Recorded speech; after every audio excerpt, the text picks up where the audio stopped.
Hello friends, welcome to my channel. ಇವತ್ತು ಬ್ರೇಕ್ಫಾಸ್ಟಿಗೆ ನಾನು ಶಾವಿಗೆ ಉಸ್ಲಿಯನ್ನು ಮಾಡಿಕೊಂಡೆ. ರೆಸಿಪಿನ ಏನು ಶೂಟ್ ಮಾಡಲಿಲ್ಲ, ನಿಮಗೆ ಹೇಗೋ ಗೊತ್ತಿದೆ ಅಲ್ವಾ ಅದು ಮಾಡಲಿಕ್ಕೆ ಅಂತ ಹೇಳಿ. ಆದರೆ ನಿಮಗೆ ಬ್ರೇಕ್ಫಾಸ್ಟಿಗೆ ಏನು ಮಾಡ್ಬೋದು ಅಂತ ಒಂದು ಐಡಿಯಾಸ್ಗೋಸ್ಕರ ನಾನು ಜಸ್ಟ್ ನಿಮಗೆ ಶೇರ್ ಮಾಡಿದೆ ಅಷ್ಟೇ. ನೋಡಿ, ತುಂಬ ಉದುರುದ್ರಾಗಿ ಬಂದಿದೆ ಶಾವಿಗೆ. ಸ್ವಲ್ಪ ಎಣ್ಣೆ ಹಾಕ್ಕೊಂಡು ತರಕಾರಿಗಳನ್ನೆಲ್ಲ ಹಾಕ್ಕೊಂಡು ಉಪ್ಪಿಟ್ಟು ಮಾಡಿದ ರೀತಿಯಲ್ಲಿ ಶಾವಿಗೆ ತುಂಬಾ ಟೇಸ್ಟಿಯಾಗಿರ್ತದೆ. ಅದರ ಜೊತೆಗೆ 1 ಗ್ಲಾಸ್ ಟೀ. ಫ್ರೆಂಡ್ಸ್, ಇವತ್ತೊಂದು ರುಚಿಯಾದಂತಹ ಪರೋಟ ರೆಸಿಪಿಯೊಂದಿಗೆ ಬಂದಿದ್ದೇನೆ. ಹೈ ಪ್ರೋಟೀನ್ ಇರ್ತದೆ ಇದರಲ್ಲಿ. ಇದನ್ನ ಹೇಗ್ ಮಾಡೋದು ಅಂತ ಹೇಳಿ ನೋಡುವ. ಮೊದಲಿಗೆ ಒಂದು ಪಾತ್ರೆಯನ್ನ ತಗೊಳ್ಬೇಕು. ಅದಕ್ಕೆ ಏನ್ ಹುಡಿ ನಾವು ತಗೊಳ್ತೇನೆ ಅದನ್ನ ಹಾಕೊಳ್ಬೇಕು. ಇಲ್ಲಿ ನೋಡಿ, ಇಲ್ಲಿ ನಾನು ಗೋಧಿ ಹುಡಿಯನ್ನ ತೆಗೆದಿಟ್ಕೊಂಡಿದ್ದೇನೆ. 1 ಕಪ್ ಅಷ್ಟು ಗೋಧಿ ಹುಡಿಯನ್ನ ಹಾಕೊಳ್ತಾ ಇದ್ದೇನೆ ಈಗ.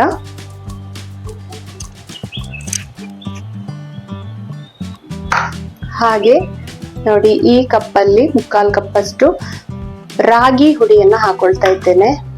ಇದು ಬಾಜ್ರಾ ಪೌಡರ್ ಅಂತ ಹೇಳಿ, ಮಿಲೆಟ್ ಪೌಡರ್ ಇದು. ಇದನ್ನ ಈ ಬೌಲಲ್ಲಿ ಇಷ್ಟನ್ನ ಹಾಕೊಳ್ತಾ ಇದ್ದೇನೆ. ನಿಮ್ಗೆ ಎಷ್ಟು ಬೇಕೋ ಅಷ್ಟು ಕ್ವಾಂಟಿಟಿಯಲ್ಲಿ ತಕೊಳ್ಳಿ. ಇದು 3 ಕೂಡ ಚೆನ್ನಾಗಿ ಮಿಕ್ಸ್ ಮಾಡ್ಕೊಳ್ಳಿ. ನಿಮ್ಮ ಹತ್ರ ಈ ಬಾಜ್ರಾ ಅಂತ ಹೇಳುವ ಪೌಡರ್ ಇಲ್ಲ ಅಂತ ಆದ್ರೆ ನೀವು ಗೋಧಿ ಹುಡಿಯನ್ನೇ ಹಾಕೊಳ್ಬಹುದು, ತೊಂದರೆ ಇಲ್ಲ. ರಾಗಿ ಹುಡಿ, ಗೋಧಿ ಹುಡಿ ತಗೊಳ್ಬಹುದು, ಜೋಳದ ಹುಡಿ ಕೂಡ ಮಿಕ್ಸ್ ಮಾಡ್ಕೊಳ್ಬಹುದು ಇದಕ್ಕೆ. ಆಮೇಲೆ ಇದಕ್ಕೆ ನಾವು ತರಕಾರಿ ಏನ್ ಕಟ್ ಮಾಡ್ಕೊಂಡಿದ್ದೇವೆ ಅದನ್ನ ಹಾಕೊಳ್ಳೋದು. ಕ್ಯಾರೆಟ್ ತುರಿಯನ್ನು ಹಾಕೊಂಡಾದ ನಂತರ ನೆಕ್ಸ್ಟು ನುಗ್ಗೆ ಸೊಪ್ಪನ್ನು ಹಾಕ್ಕೊಳ್ತಾ ಇದ್ದೇನೆ. ನಿಮಗೆ ನುಗ್ಗೆ ಸೊಪ್ಪು ಸಿಗಲಿಲ್ಲ ಅಂತ ಆದರೆ ಮೆಂತ್ಯ ಸೊಪ್ಪಾದರೂ ಹಾಕ್ಕೊಳ್ಬೋದು ಅಥವಾ ಪಾಲಕ್ ಸೊಪ್ಪನ್ನಾದರೂ ಹಾಕ್ಕೊಳ್ಬೋದು. ಇದರಲ್ಲಿ ನನಗೆ ಮನೆಯಲ್ಲೇ ಅವೈಲೇಬಲ್ ಇತ್ತು ನುಗ್ಗೆ ಸೊಪ್ಪು, ಹಾಗಾಗಿ ನಾನು ನುಗ್ಗೆ ಸೊಪ್ಪನ್ನು ಹಾಕಿದೆ. ಹಾಗೆ ನುಗ್ಗೆ ಸೊಪ್ಪು ಹಾಕಿದರೆ ತುಂಬಾ ರುಚಿಯಾಗಿ ಬರ್ತದೆ ಪರೋಟ. ನೀವು ಕೂಡ ಟ್ರೈ ಮಾಡ್ಬೋದು. ಹಾಗೆ ಇದಕ್ಕೆ ಹೈ ಪ್ರೋಟೀನ್ ಇರಬೇಕು ಅಂತ ಹೇಳಿ ಹೆಸರು ಬೇಳೆಯನ್ನು ಕೂಡ ಬೇಯಿಸ್ಕೊಂಡು ಹಾಕಿದ್ದೇನೆ. ಮಾಡಲಿಕ್ಕೆ ಕೂಡ ತುಂಬಾ ಈಸಿ, ಕ್ವಿಕ್ಕಾಗಿ ಮಾಡ್ಕೊಳ್ಬೋದು. ತುಂಬಾ ಟೇಸ್ಟಿಯಾಗಿರ್ತದೆ. ವೆಯ್ಟ್ ಲಾಸ್ ಮಾಡ್ಕೊಳ್ಳೋರಿಗೆ ಒಂದು ಒಳ್ಳೆ ರೆಸಿಪಿ ಅಂತ ಹೇಳ್ಬೋದು. ಇದಕ್ಕೆ ಈಗ ಟೇಸ್ಟ್ ಬರಲಿಕ್ಕೆ ಅಂತ ಹೇಳಿ ಸ್ವಲ್ಪ ಅಜ್ವೈನ ಮತ್ತು ಜೀರಿಗೆ, 1/4 ಚಮಚ ಅಜ್ವೈನ, 1/4 ಚಮಚ ಜೀರಿಗೆಯನ್ನು ಹಾಕ್ಕೊಳ್ತಿದ್ದೇನೆ.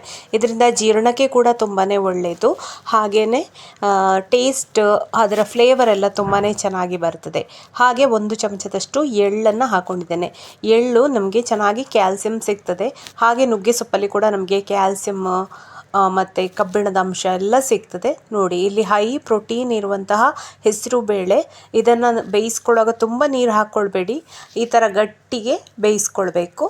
ಈ ಬೇಯಿಸ್ಕೊಂಡಂತಹ ಹೆಸರು ಬೇಳೆಯ ಪೇಸ್ಟನ್ನು ಹಾಕ್ಕೊಳ್ಳೋದು. ಇಲ್ಲಿ ನೀರು ಹಾಕುವಾಗ ತುಂಬಾ ಕೇರ್ಫುಲ್ಲಾಗಿ ನೀರು ಹಾಕ್ಕೊಳ್ಬೇಕು. ಒಂದು ಸ್ವಲ್ಪ ಹಾಕ್ಕೊಂಡ್ರೆ ಸಾಕು, ಯಾಕೆಂದರೆ ಮತ್ತೆ ಹಿಟ್ಟು ತೆಳ್ಳಗಾಗಿಬಿಟ್ರೆ ಮತ್ತೆ ನೀವು ಹಿಟ್ಟು ಸೇರಿಸ್ಕೊಳ್ಬೇಕಾಗ್ಬೋದು. ನಾನು ಹಾಕಿದ್ದೆ ಸ್ವಲ್ಪ ನೀರು ಜಾಸ್ತಿ ಆಯಿತು ಅಂತ ಅನ್ನಿಸ್ತು ನನಗೆ. ಲಟ್ಟಿಸ್ಲಿಕ್ಕೆ ಮತ್ತು ಸ್ವಲ್ಪ ಪ್ರಾಬ್ಲಮ್ ಆಗ್ತದೆ, ಕಷ್ಟ ಆಗ್ತದೆ.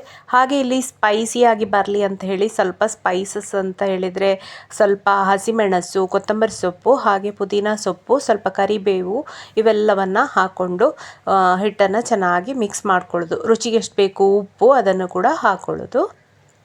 ಚೆನ್ನಾಗಿ ಹಿಟ್ಟನ್ನು ಈಗ ಮಿಕ್ಸ್ ಮಾಡ್ಕೊಳ್ಳುವ.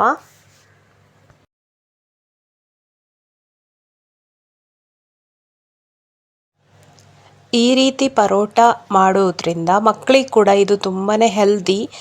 ಪರೋಟ ಎಲ್ಲ ಮಾಡುವಾಗ ಈ ಥರನೇ ಮಾಡಿಕೊಳ್ಳಿ, ಸೊಪ್ಪು ತರಕಾರಿ ಎಲ್ಲ ಹಾಕಿಕೊಂಡು ತುಂಬಾ ರುಚಿಯಾಗಿರ್ತದೆ. ಇದನ್ನು ಒಂದು 10 ನಿಮಿಷ ಹಾಗೆ ಇಡುವ.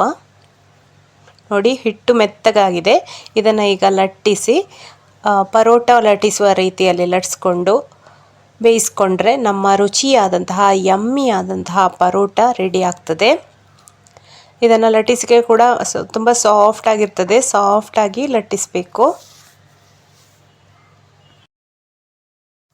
ಒಂದು 20 ನಿಮಿಷದ ನಂತರ ನೋಡಿ, ಸಾಫ್ಟಾಗಿ ಇದೆ ಪರೋಟ ಹಿಟ್ಟು. ರಾಗಿ ಎಲ್ಲ ಹಾಕಿದ್ರಿಂದ ರಾಗಿಯಲ್ಲಿ ಕೂಡ ನಮಗೆ ಕ್ಯಾಲ್ಸಿಯಂ ಸಿಗ್ತದೆ. ಇದನ್ನು ಲಟ್ಟಿಸಿ ಸ್ವಲ್ಪ ಎಣ್ಣೆ ಅಥವಾ ತುಪ್ಪ ಏನು ಬೇಕು ಸ್ವಲ್ಪ ಹಾಕ್ಕೊಂಡು ಬೇಯಿಸ್ಕೊಳ್ಬೋದು. ಅಥವಾ ನಿಮಗೆ ಎಣ್ಣೆ ತುಪ್ಪ ಬೇಡ, ಸ್ಟ್ರಿಕ್ಟಾಗಿ ಡಯಟ್ ಮಾಡ್ತೀರಾ ಅಂತ ಆದರೆ ಎಣ್ಣೆ ತುಪ್ಪ ಕೂಡ ಸ್ಕಿಪ್ ಮಾಡಿಕೊಂಡು ಬೇಯಿಸ್ಕೊಳ್ಬೋದು. ಯಾಕೆಂದರೆ ಇದು ಎಣ್ಣೆ ಹಾಕದಿದ್ದರೆ ಕೂಡ ತುಂಬ ಸಾಫ್ಟಾಗಿ ಬರ್ತದೆ. ಹಾಗೆ ಸ್ಪೈಸಸ್, ಜೀರಾ ಎಲ್ಲ ಇರೋದ್ರಿಂದ ಒಂದು ಟೇಸ್ಟ್ ಕೂಡ ತುಂಬಾ ಚೆನ್ನಾಗಿದೆ. ಎಳ್ಳು ಕೂಡ ಹಾಕಿರ್ತೇವಲ್ಲ, ಹಾಗೆ ಇದಕ್ಕೆ ನಾನು ಸೈಡ್ ಡಿಶ್ ಆಗಿ ಹುರುಳಿಕಾಳಿನ ಪಲ್ಯವನ್ನು ಮಾಡ್ಕೊಂಡಿದ್ದೇನೆ. ಹುರುಳಿಕಾಳು ಪಲ್ಯ ತುಂಬಾ ಟೇಸ್ಟಿ ಆಗ್ತದೆ ಇದಕ್ಕೆ. ಅಥವಾ ನೀವು ಹೆಸರು ಕಾಳನ್ನು ಮೊಳಕೆ ಬರಿಸಿ ಪಲ್ಯ ಮಾಡ್ಕೊಳ್ಬೋದು. ಅಥವಾ ನಿಮ್ಗೆ ಯಾವುದು ಸೈಡ್ ಡಿಶ್ ಯಾವುದು ಮಾಡ್ತೀರಾ ನೀವು ಮನೆಯಲ್ಲಿ, ಕೂರ್ಮ ಅಥವಾ ಪಲ್ಯ ಚಟ್ನಿ ಯಾವುದಾದ್ರೂ ಮಾಡ್ಕೊಳ್ಬೋದು. ಅಥವಾ non veg gravy, chicken gravy ಏನಾದಿದ್ರೆ ಅದಾದರೂ ಮಾಡ್ಕೊಳ್ಬೋದು. ನೋಡಿ ಇಲ್ಲಿ ರೆಡಿ ಆಯ್ತು. ಈಗ ತುಂಬಾ ಟೇಸ್ಟಿಯಾಗಿ ಬಂದಿದೆ. ಇದರಲ್ಲೆಲ್ಲ ಸ್ಪೈಸಸ್ ಎಲ್ಲ ಇರೋದ್ರಿಂದ ತುಂಬಾ ಚೆನ್ನಾಗಿ ಬಂದಿದೆ. ನಾನು ಸ್ವಲ್ಪ ಎಣ್ಣೆ ಹಾಕ್ಕೊಂಡು ಬೇಯಿಸ್ಕೊಂಡೆ. ಈ ತರ ಎಲ್ಲಾ ಪರೋಟಗಳನ್ನ ಬೇಯಿಸ್ಕೊಂಡು ರೆಡಿ ಮಾಡ್ತೇನೆ. ನೋಡಿ friends, high protein parotta ready ಆಯ್ತು. ಅದ್ರ ಜೊತೆಗೆ ನಾನು ಹುರುಳಿಕಾಳಿನ ಪಲ್ಯ ಮಾಡ್ಕೊಂಡ್ರೆ ಇದ್ರಲ್ಲಿ ಕೂಡ ಹೈ ಪ್ರೋಟೀನ್ ಸಿಗ್ತದೆ ನಿಮಗೆ. ಹಾಗೆ ಅದರಲ್ಲಿ 3 ರೀತಿಯ ಹುಡಿಗಳನ್ನ ಹಾಕಿದ್ದು, ಹಾಗೆ ಹೆಸರು ಬೇಳೆಯನ್ನ ಬೇಯಿಸ್ಕೊಂಡು ಹಾಕಿದ್ದು ತುಂಬಾನೇ ಚೆನ್ನಾಗಿರ್ತದೆ. ಬಿಸಿ ಇದು ತೆಳ್ಳಗೆ ಸ್ವಲ್ಪ ಎಣ್ಣೆ ಹಾಕಿ ಮಾಡಿಕೊಂಡದ್ದು ತುಂಬಾನೇ ಟೇಸ್ಟಿ ಆಗಿರ್ತದೆ.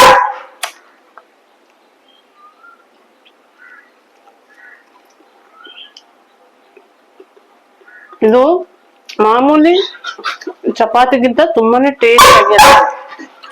ಯಾಕೆಂತ ಹೇಳಿದ್ರೆ ಇದ್ರಲ್ಲಿ ಎಳ್ಳು, ಅಜ್ವೈನ ಅದೆಲ್ಲ ಹಾಕಿರ್ತೇವಲ್ಲ, ಹಾಗೆ ಸ್ಪೈಸಸ್, ಸೊಪ್ಪು, ಪುದೀನ ಸೊಪ್ಪು, ಕ್ಯಾರೆಟ್, ತರಕಾರಿ ಎಲ್ಲ ಹಾಕಿರೋದ್ರಿಂದ ತುಂಬಾನೇ ಟೇಸ್ಟಿಯಾಗಿ ಬಂದಿರ್ತದೆ ಪರೋಟ. ನೋಡಿ, ತುಂಬಾ ರುಚಿ ಇದೆ.